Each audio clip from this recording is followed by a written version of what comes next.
Thank you. Thank you. ကျေးဇူးပါပဲဆန်ထွက်လာပြီ Myanmar Nangan Minglaba.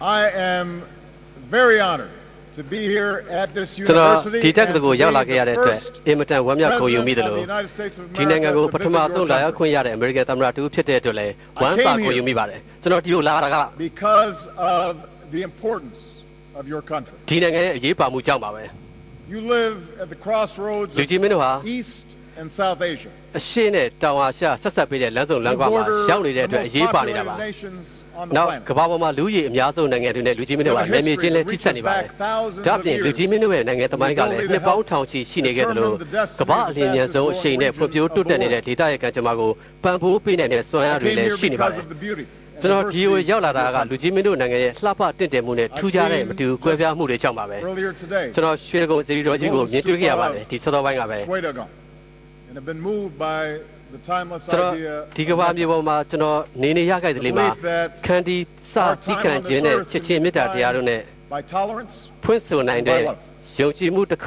ဖြစ်လေတဲ့မေတ္တာဆိုတဲ့ကာလာမဲ့သဘောတရားကြောင့်ရှင်မှာလှုပ်ရှားခဲ့ရပါတယ်ဒီမျိုးကြီးရဲ့လူနေထူထပ်တဲ့ရက်ွက်ပတ်ဝန်းကျင်များကနေရွာပေါင်း6000ကျော်အထိဟိမွန်တာတောင်တန်းတောင်ထွတ်တွေကင်ပြည်နယ်ရဲ့တတော်တွေကနေ ARD မြကန်တွေစီအထိလူကြီးမင်းတို့ရဲ့နိုင်ငံပိုင်နက်ကိုဖြတ်ချက်ထားတယ်ဆိုတာကျွန်တော်သိပါတယ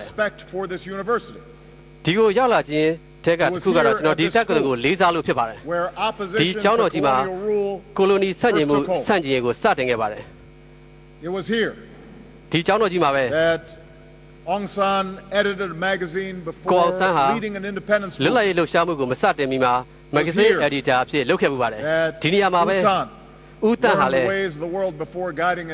ကုလသမဂ္ဂကိုမဦးဆောင်ခင်မှာဒီကျောင်းတော်ကြီးမှာပဲကဘာကြီးကျောင်းကိုစီးပူးခဲ့ပါတယ်ဒီကျောင်းတော်ကြီးမှာပဲလုံခဲ့တဲ့ရာစုနှစ်တွေမှာပညာရှင်တွေရုန်းကန်စူးစမ်းခဲ့ကြသလိုကျောင်းတော်သူကျောင်းတော်သားတွေကလည်းသူတို့ရဲ့အခြေခံလူ့ခွင့်တွေကိုတောင်းဆိုခဲ့ကြပါတယ်အခုအခါမှာတော့လူကြီးမင်းတို့ရဲ့လွှတ်တော်ကဒီတက္ကသိုလ်ကိုအားပေးပြန်လောင်းဖို့ဆုံးဖြတ်ချက်တရက်ကိုတော့အနည်းဆုံးချမှတ်ခဲ့ပြီးပါပြီဒီနိုင်ငံရဲ့အနာဂတ်ကိုဒီနိုင်ငံကလူငယ်တွေရဲ့ပညာရေးကသာဆုံးဖြတ်ပေးမှဖြစ်တဲ့အားလျော်စွာဒီကျောင်းတော်ကြီးကတစ်ချိန်ကသူ့ရဲ့ကြီးကျယ်မြတ်မြတ်မှုကိုပြန်လည်ရရှိနိုင်အောင်ဆောင်ကျဉ်ကြပါတယ်လေမလွဲတော့ပါဘူးနောက်ဒီကိုကျွန်တော်ရောက်လာခြင်းကကျွန်တော်တို့နိုင်ငံအကြားကသမိုင်းကြောင်းဆက်ဆက်မှုကြောင့်လည်းဖြစ်ပါတယ်လွန်ခဲ့တဲ့ရာစုနှစ်တွေတုန်းကအမေရိကန်ကုန်သည်တွေသာသနာပြုသူတွေဟာယုံကြည်မှုကုန်သွယ်ရေးနဲ့ယနေ့ချစ်ကြည်ရေးများကိုတိစောက်ဖို့ရောက်ရှိခဲ့ကြပါတယ်ဒီနယ်နိမိတ်အတွင်းမှာပဲဒုတိယကမ္ဘာစစ်တုန်းကကျွန်တော်တို့ရဲ့လေသူရဲတွေဟာတရုတ်ပြည်ကိုပြန်တန်းခဲ့ကြတယ်လို့ကျွန်တော်တို့ရဲ့တပ်ဖွဲ့အများပြားဟာလည်းဒီမြေပေါ်မှာပဲအသက်ပေးခဲ့ကြပါတယ်ကျွန်တော်တို့နိုင်ငံတစ်ခုလုံးဟာဗြိတိရှ်အင်ပါယာကြီးကနေပေါ်ထွန်းလာတဲ့နိုင်ငံတွေဖြစ်ပြီးပြည်ထောင်စုမြန်မာနိုင်ငံရဲ့လွတ်လပ်ရေးကိုအတိအမှတ်ပြုခဲ့တဲ့ပထမဆုံးနိုင်ငံတွေထဲမှာအမေရိကန်ပြည်ထောင်စုပါဝင်ခဲ့ပါတယ်အမေရိကန်ယဉ်ကျေးမှုဘိုးဌာနကိုရန်ကုန်မှာထူထောင်နိုင်ခဲ့ပြီးဒီကျောင်းတော်ကြီးမျိုးတွေနဲ့ပညာအပြန်အလှန်ဖလှယ်မှုတွေတည်ဆောက်နိုင်ခဲ့တဲ့အတွက်လည်းဂုဏ်ယူဝမ်းသာမိကွဲပြားမှုတွေရှိနေခဲ့ကြတဲ့ဆက်စုနှစ်ပေါင်းများစွာအတွင်းမှာပဲအမေရိကန်လူမျိုးတွေဟာဒီနိုင်ငံနဲ့နိုင်ငံသားတွေပေါ်တညီတညွတ်ထဲတိုင်ရောက်တင်ရှိထားခဲ့ပါတယ်နောက်တစ်ခုကအားလုံးထဲမှာအရေးကြီးဆုံးတစ်ချက်ကျွန်တော်ဒီကိုရောက်လာတာကလူကုန်သိက္ခာပေါ်မှာအမေရိကန်ရဲ့ယုံကြည်မှုကြောင့်ဖြစ်ပါတယ်လွန်ခဲ့တဲ့10စုနှစ်လ9ခုအတွင်းမှာကျွန်တော်တို့နိုင်ငံဒစိမ့်တွေပြင်ဖြစ်ခဲ့ကြပါတယ်ဒါပေမဲ့ဒီနေ့မှာတော့ကျွန်တော်တို့ဟာလူကြီးမင်းတို့အတွက်ဒီနိုင်ငံလူတွေအတွက်အမြဲတမ်းပဲမျှော်လင့်ချက်ထားခဲ့ကြတယ်ဆိုတာကိုဒီနေ့ခါသားများမှာကျွန်တော်ပြောနိုင်ပါတယ်လူကြီးမင်းတို့ကကျွန်တော်တို့တွေကိုမျှော်လင့်ချက်တွေပေးခဲ့ပါတယ်ပြီးတော့လူကြီးမင်းတို့ရဲ့တတိပြတိတွေကိုလည်းကျွန်တော်တို့မျက်မြင်တွေ့ကြရပါတယ်အဖြေအောင်ဝတ်ထားကြတဲ့လှုပ်ရှားတက်ကြွသူတွေဟာတနင်္ဂနွေနေ့မှာနိုင်ငံရေးကျင်းပတွေရဲ့မိသားစုတွေစီတွားတွေ့ခဲ့ကြတာတွေရွှေဝါရောင်သင်္ကန်းတွေကိုဆင်မြန်းထားတဲ့ရဟန်းတော်တွေကလမ်းတွေပေါ်မှာငြိမ်းချမ်းစွာဆန္ဒပြခဲ့ကြတာတွေကိုကျွန်တော်တို့မြင်ခဲ့ရပါတယ်နာဂစ်မုန်တိုင်းကိုတုံ့ပြန်ဖို့ကယ်ဆယ်ရေးအဖွဲ့တွေဖွဲ့စည်းခဲ့ကြတဲ့ပါမန်ပြည်သူတွေအကြောင်းလဲကျွန်တော်တို့သိခဲ့ရပါတယ်လွတ်လပ်မှုအတန်ကိုဖြစ်ကျွေးခဲ့ကြတဲ့ကျောင်းသားတွေရဲ့အတန်တွေ hip hop လူပညာရှင်တွေရဲ့စီးချက်တွေကိုလည်းကျွန်တော်တို့ကြားနာခဲ့ရပါတယ်မိမိတို့ရဲ့မိသားစုနဲ့ပဲဖြစ်ဖြစ်ဘဝအစဉ်ဆက်နေခဲ့ကြတဲ့မိခင်မြေနဲ့ပဲဖြစ်ဖြစ်အဆက်အသွယ်ဘယ်တော့မှမပြတ်ခဲ့ကြတဲ့ပြည်ပရောက်သူတွေဒုက္ခတွေကိုလည်းကျွန်တော်တို့သိခွင့်ရခဲ့ပါတယ်။ရှင်တွေကမျှော်လင့်ချက်ရှင်သန်နေသမျှဘယ်လူသားကိုမှအမှန်တကယ်အချင်းချတာလို့မရဘူးဆိုတာကိုသက်သေပြခဲ့တဲ့ဒေါအောင်ဆန်းစုကြည်ရဲ့ပြင်းထန်တဲ့ဂုဏ်သိက္ခာကြောင့်ကျွန်တော်တို့မှာစိတ်ကူးစိတ်တမ်းတွေနှိုးချခဲ့ရပါတယ်။ I said in my inauguration address. We will extend a hand if you're willing to unclench your fist. And over the last year and a half, a dramatic transition has begun, as a dictatorship of 5 decades has loosened its grip. Under President Thein Sein, the desire for change has been met by an agenda for reform. A civilian now leads the government, and a parliament is asserting itself. The once outlawed National League for Democracy stood in an election. Hundreds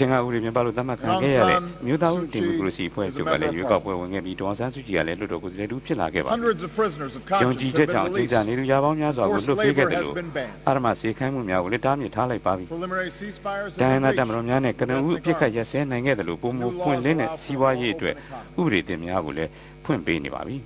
So today I've come to keep my promise and extend the hand of friendship. America now has an ambassador in Rangoon. Sanctions have been eased, and we will help rebuild an economy that can offer opportunity for its people and serve as an engine of growth for the world. But this remarkable journey has just begun and has much further to go. Reforms launched from the top of society must meet the aspirations of citizens who form its foundation. The flickers of progress that we have seen must not be extinguished. They must be strengthened. They must become a shining North Star for all this nation's people. And your success in that effort is important to the United States as well as to me. Even though we come from different places, we share common dreams: to choose our leaders, to live together in peace, to get an education and make a good living, to love our families and our communities. That's why freedom is not an abstract idea. Freedom is the very thing that makes human progress possible, not just at the ballot box, but in our daily lives. One of our greatest presidents in the United States, Franklin Delano Roosevelt, understood this truth. He defined America's cause as more than the right to cast a ballot. He understood democracy was not just voting. He called upon the world to embrace 4 fundamental freedoms: freedom of speech, freedom of worship, freedom from want, and freedom from fear. These 4 freedoms reinforce one another, and you cannot fully realize one without realizing them all. So that's the future that we see for ourselves and for all people, and that's what I want to speak to you about today. First, we believe in the right of free expression, so that the voices of ordinary people can be heard, and governments reflect their will, the people's will. In the United States, for more than 2 centuries, we've worked to keep this promise for all of our citizens, to win freedom for those who were enslaved, to extend the right to vote for women and African Americans, to protect the rights of workers to organize. And we recognize no 2 nations achieve these rights in exactly the same way, but there is no question that your country will be stronger if it draws on the strength of all of its people. That's what allows nations to succeed. That's what reform has begun to do. Instead of being repressed, the right of people to assemble together must now be fully respected.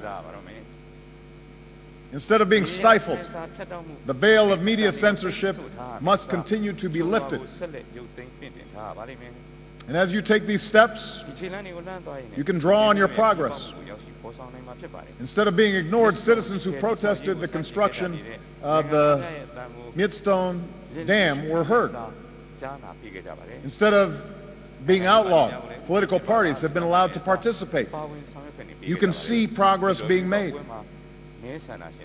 As one voter said during the parliamentary elections here, Our parents and grandparents waited for this, but never saw it. And now you can see it. You can taste freedom.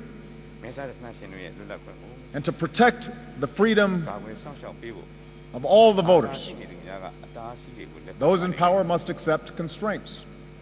That's what our American system is designed to do. You know, America may have the strongest military in the world, but it must submit to civilian control. I, as the President of the United States, make determinations that the military then carries out, not the other way around. As President and Commander-in-Chief, I have that responsibility because I'm accountable to the people. Now, on the other hand, as President, I cannot just impose my will on Congress, the Congress of the United States, even though sometimes I wish I could. The legislative branch has its own powers and its own prerogatives.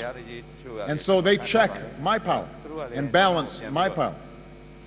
I appoint some of our judges, but I cannot tell them how to rule. Because every person in America, from a child living in poverty to me, the President of the United States, is equal under the law. And a judge can make a determination as to whether or not I am upholding the law or breaking the law. And I'm fully accountable to that law. And I describe our system in the United States because that's how you must reach for the future that you deserve. A future where a single prisoner of conscience is one too many. You need to reach for a future where the law is stronger than any single leader, because it's accountable to the people. You need to reach for a future where no child is made to be a soldier and no woman is exploited, and where the laws protect them, even if they're vulnerable, even if they're weak. A future where national security is strengthened by a military that serves under civilians, and a constitution that guarantees that only those who are elected by the people may govern. On that journey, America will support you every step of the way by using our assistance to empower civil society, by engaging your military to promote professionalism and human rights, and by partnering with you as you connect your progress towards democracy with economic development. So advancing that journey will help you pursue a second freedom, the belief that all people should be free from want. It's not enough to trade a prison of powerlessness for the pain of an empty stomach. But history shows that governments of the people and by the people and for the people are far more powerful in delivering prosperity. And that's the partnership we seek with you. You know, when ordinary people have a say in their own future, then your land can't just be taken away from you. And that's why reforms must ensure that the people of this nation can have that most fundamental of possessions, the right to own the title to the land on which you live and on which you work. When your talents are unleashed, then opportunity will be created for all people. America is lifting our ban on companies doing business here, and your government has lifted restrictions on investment and taken steps to open up your economy. And now, as more wealth flows into your borders, we hope and expect that it will lift up more people. It can't just help folks at the top. It has to help everybody. And that kind of economic growth, where everybody has opportunity, if you work hard, you can succeed. That's what gets a nation moving rapidly when it comes to development. But that kind of growth can only be created if corruption is left behind. For investment to lead to opportunity, reform must promote budgets that are transparent, an industry that is privately owned. To lead by example, America now insists that our companies meet high standards of openness and transparency if they're doing business here. And we'll work with organizations like the World Bank to support small businesses and to promote an economy that allows entrepreneurs, small business people, to thrive and allows workers to keep what they earn. And I very much welcome your government's recent decision to join what we've called our open government partnership so that citizens can come to expect accountability and learn exactly how monies are spent and how your system of government operates. Above all, when your voices are heard in government, it's far more likely that your basic needs will be met. And that's why reform must reach the daily lives of those who are hungry and those who are ill and those who live without electricity or water. And here too, America will do our part working with you. Today I was proud to reestablish our USAID mission in this country, which is our lead development agency. And the United States wants to be a partner in helping this country, which used to be the rice bowl of Asia, to reestablish its capacity to feed its people and to care for its sick and educate.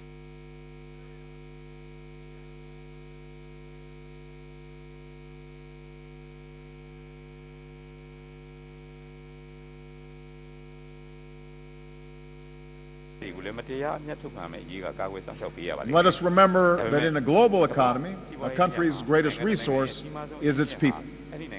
So by investing in you, this nation can open the door for far more prosperity, because unlocking a nation's potential depends on empowering all its people, especially its young people.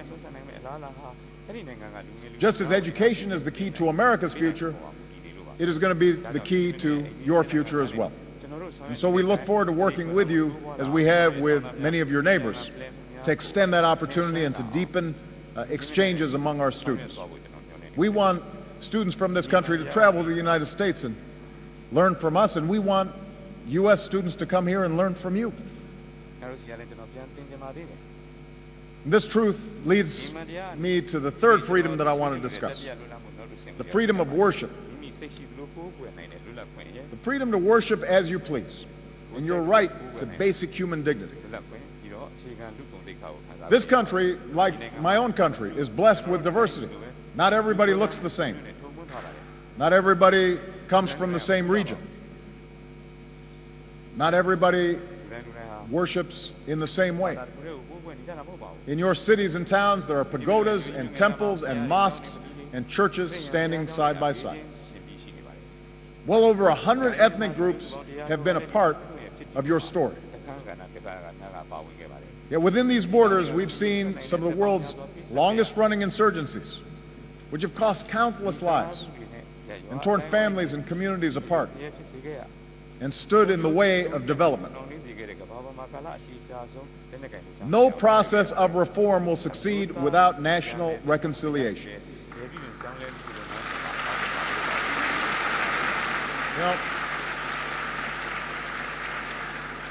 You now have a moment of remarkable opportunity to transform ceasefires into lasting settlements and to pursue peace where conflicts still linger, including Kachin State. Those efforts must lead to a more just and lasting peace, including humanitarian access to those in need, and a chance for the displaced to return home. Today we look at the recent violence in Rakhine State that has caused so much suffering, and we see the danger of continued tensions there. For too long, the people of this state, including ethnic Rakhine, have faced crushing poverty and persecution. But there's no excuse for violence against innocent people. And the Rohingya hold within themselves the same dignity as you do and I do.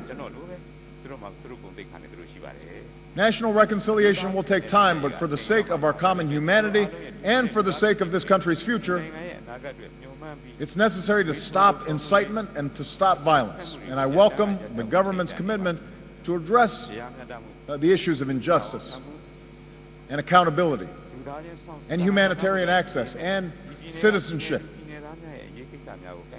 That's a vision that the world will support as you move forward. Every nation struggles to define citizenship. America has had great debates about these issues, and those debates continue to this day because we're a nation of immigrants, people coming from every different part of the world. But what we've learned in the United States is that there are certain principles that are universal, apply to everybody, no matter what you look like, no matter where you come from, no matter what religion you practice. The right of people to live without the threat that their families may be harmed or their homes may be burned simply because of who they are or where they come from. Only the people of this country ultimately can define your union, can define what it means to be a citizen of this country. But I have confidence that as you do that, you can draw on the diversity as a strength and not a weakness. Your country will be stronger because of many different cultures, but you have to seize that opportunity. You have to recognize that strength. I say this because my own country and my own life have taught me the power of diversity. You know, the United States of America is a nation of Christians and Jews and Muslims and Buddhists and Hindus and non-believers. Our story is shaped by every language. It's enriched by every culture. We have people from every corner of the world. We've tasted the bitterness of civil war and segregation. But our history shows us that hatred in the human heart can recede, that the lines between races and tribes can fade away. And what's left is a simple truth. E pluribus unum. That's what we say in America. Out of many, we are one nation, and we are one people. And that truth has time and again made our union stronger. It has made our country stronger. It's part of what has made America great. We amended our Constitution to extend the democratic principles that we hold dear. And I stand before you today as President of the most powerful nation on earth, but recognizing that once the color of my skin would have denied me the right to vote. And so that should give you some sense that if our country can transcend its differences, then yours can too. Every human being within these borders is a part of your nation's story, and you should embrace that. That's not a source of weakness, that's a source of strength if you recognize it. And that brings me to the final freedom that I'll discuss today, and that is the right of all people to live free from fear. In many ways, fear is the force that stands between human beings and their dreams. Fear of conflict and the weapons of war, fear of a future that's different from the past, fear of changes that are reordering our societies and our economy, fear of people who look different or come from a different place or worship in a different way. In some of her darkest moments, when Aung San Suu Kyi was imprisoned, she wrote an essay about freedom from fear. She said, "Fear of losing corrupts those who wield it. Fear of losing power corrupts those who wield it. And fear of the scourge of power corrupts those who are subject to it." That's the fear that you can leave behind. We see that chance in leaders who are beginning to understand that power comes from appealing to people's hopes, not people's fears. We see it in citizens who insist that this time must be different, that this time change will come and will continue.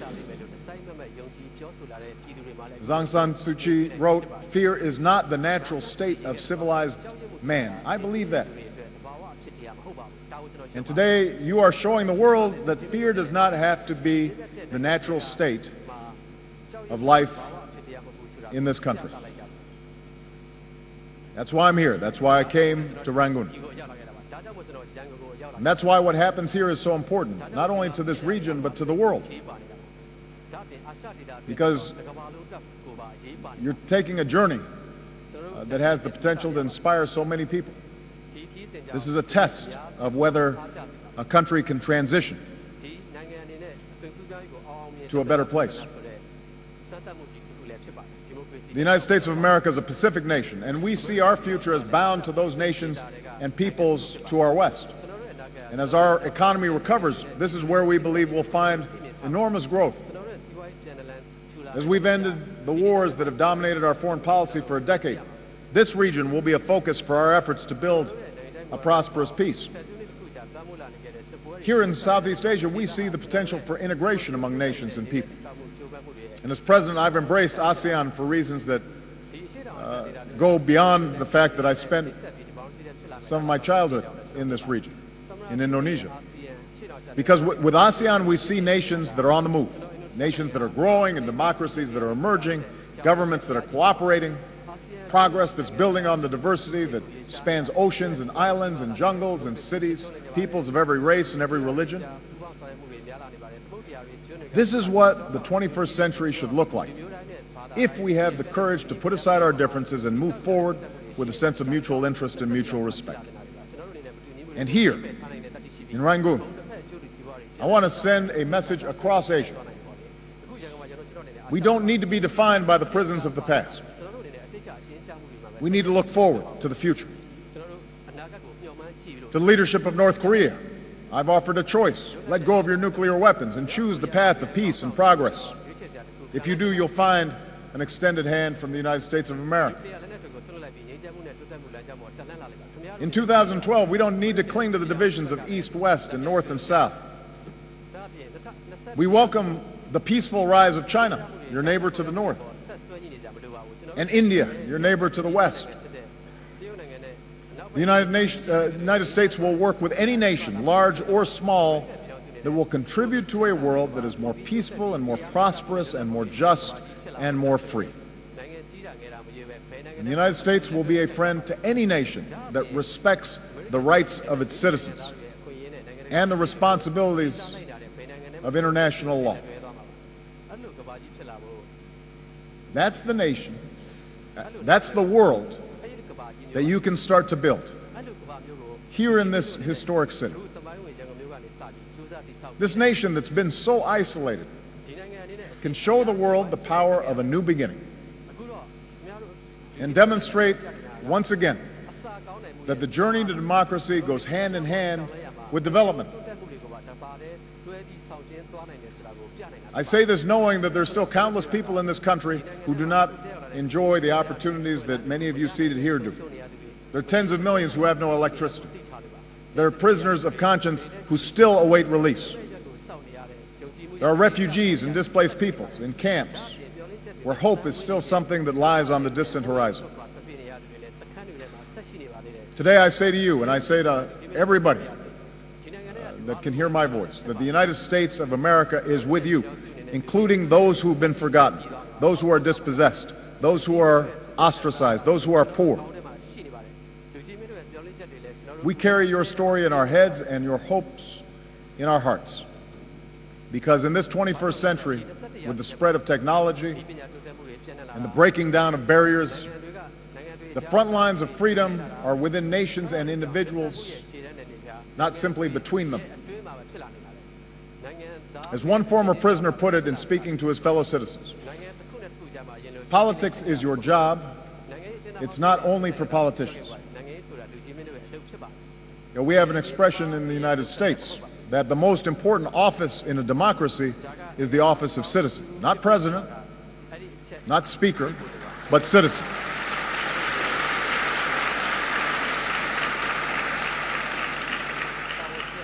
So as extraordinary and difficult and challenging and sometimes frustrating as this journey may seem, in the end, you, the citizens of this country, are the ones who must define what freedom means.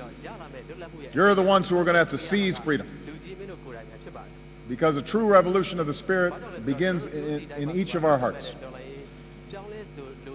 It requires the kind of courage that so many of your leaders have already displayed. The road ahead will be marked by huge challenges. And there will be those who resist the forces of change. But I stand here with confidence that something is happening in this country that cannot be reversed. And the will of the people can lift up this nation and set a great example for the world. and you will have in the United States of America a partner on that long journey. So, Jesus Tin Bade. Thank you. Thank you. Thank you.